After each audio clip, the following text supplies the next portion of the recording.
TikTok ยังไปต่อในอเมริกาหลังจากบรรลุข้อตกลงกับจีนสำเร็จสำนักข่าว BBC รายงานวันที่16กันยายน2025สหรัฐอเมริกาและจีนได้บรรลุข้อตกลงสำคัญเกี่ยวกับสถานะของ TikTok ในสหรัฐหลังจากการเจรจาระดับสูงที่จัดขึ้นในประเทศสเปน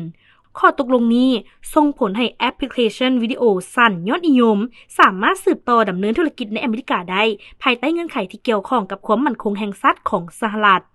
ท่านสกอตต์ เบสเซนรัฐมนตรีกระทรวงการเงินของสหรัฐเปิดเผยว่า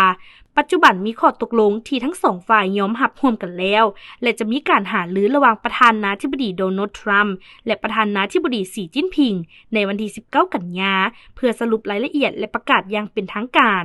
ก่อนหน้านี้ TikTok เคยถูกสั่งให้ระงับการให้บริการสั่วข่าวในสหรัฐตั้งแต่เดือนมังกรที่ผ่านมาหลังจากรัฐบาลมีความกังวลเกี่ยวกับข้อมูลผู้ใช้และความมั่นคง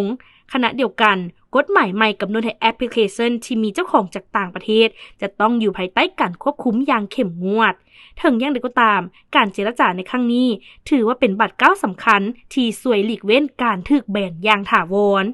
ข้อตกลงนี้อาจจะสร้างความเชื่อมั่นให้ผู้สวมใช้และนักลงทุนของ TikTok ในสหรัฐอเมริกาอีกครั้งหนึ่ง